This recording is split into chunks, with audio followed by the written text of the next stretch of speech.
Assalamualaikum warahmatullahi wabarakatuh. Perkenalkan, nama saya Putri Nur Hasanah dari kelas 2A Kebidanan. Pada hari ini saya akan membuat video tentang pengenalan tanda bahaya pada neonatus bayi dan balita.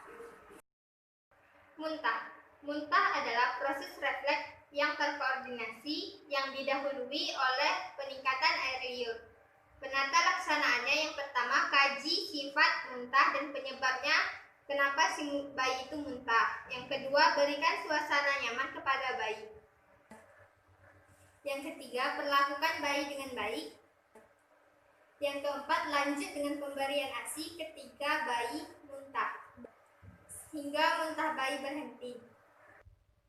Apabila muntah berlanjut, lakukan kolaborasi dengan tenaga medis. Yang kedua, gumuh. Gumuh adalah keluarnya ASI ketika atau sesaat setelah bayi. Yang kedua itu ada gumuh. Gumuh adalah keluarnya susu ketika atau beberapa saat setelah minum susu botol atau menyusu dengan jumlah sedikit. Penyebab gumuh itu beberapanya diantara yaitu yang pertama itu bayinya sudah kenyang, kemudian yang kedua posisi menyusu yang salah. Penata laksanaannya yang pertama itu perbaiki posisi menyusui, kemudian yang kedua perbaiki posisi botol saat menyusu, kemudian yang ketiga setelah bayi menyusu usahakan bayi disendawakan. Yang ketiga itu ada oral. Oral adalah penyakit rongga mulut bayi yang disertai dengan adanya lesi-lesi yang bervariasi. Penata laksanaannya itu yang pertama, memberhentikan pemberian antibiotika kortikosteroid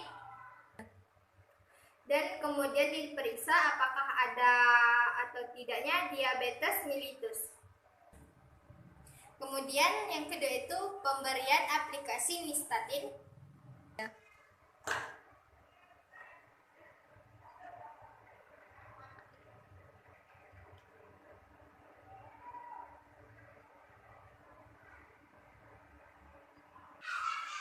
Kemudian ada diaperas.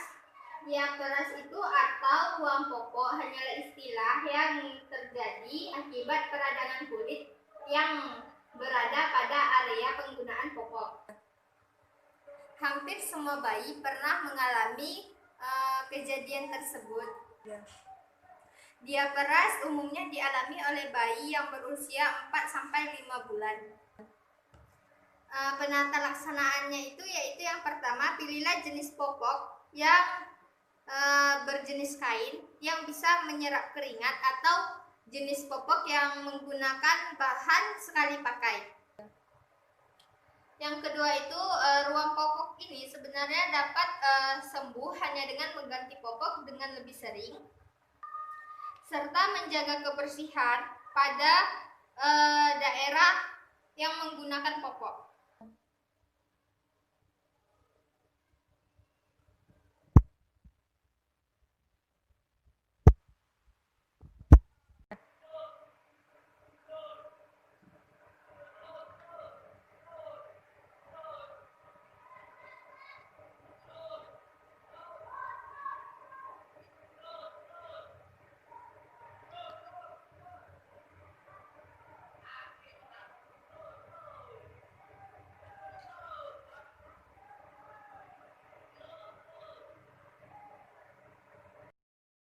Seborrhea. Seborrhea ini adalah sebum lemak yang berlebihan terjadi pada awal 3 bulan pertama kehidupan. Pelaksanaan yang pertama itu gunakan emolin atau hidrokortison 0,5% atau 1%. Kemudian oleskan minyak dan kemudian dikeramas dengan menggunakan sampo dengan lembut.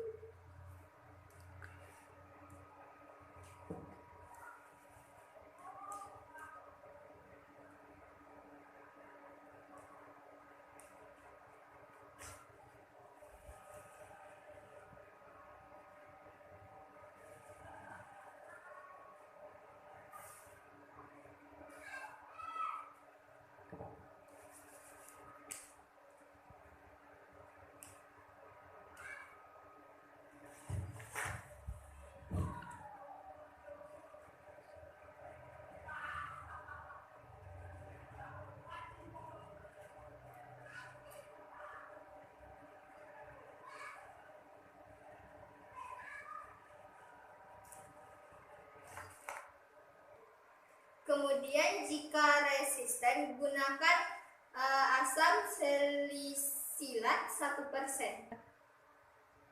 Kemudian ada bisulat. Secara medis, furunkel ini terjadi disebabkan karena adanya peradangan pada kulit yang mengenai folikel rambut yang disebabkan oleh kuman. Staphylococcus aureus. Penata laksanaannya yaitu 1. Bekas gigitan nyamuk jangan digaruk karena bisa menyebabkan luka dan memudahkan kuman itu masuk. Bisul jenis furunkel ini biasanya memang mudah pecah dan memang akan pecah dengan sendirinya. Kemudian ada miliarisis atau penyakit biang keringat. Adalah penyakit kulit yang disebabkan oleh sumbatan kelenjar keringat sehingga keringat tidak bisa keluar. Penata laksananya itu yang pertama, tempatkan di tempat yang dingin agar keringat berhenti keluar. Yang kedua, gunakan pakaian yang tipis yang mudah menyerap keringat. Kemudian langkah yang ketiga, gunakan antibiotik yang membuat reproduksi keringat itu berkurang. Atau gunakan obat antikolinergik.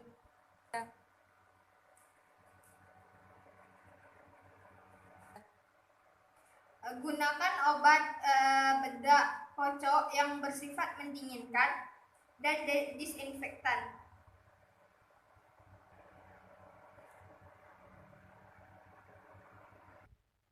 Kemudian ada obstipasi.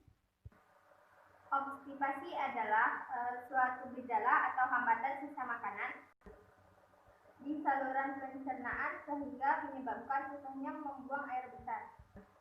Penata laksanaan yang pertama yaitu anjurkan ibu untuk meningkatkan asupan cairan dan serat yang mengandung buah-buahan dan cairan. Yang kedua, anjurkan ibu untuk mengurangi pemberian susu formula yang bersifat protein tinggi. Yang kemudian yang ketiga itu berikan suplemen serat. Kemudian ada sindrom kematian mendadak.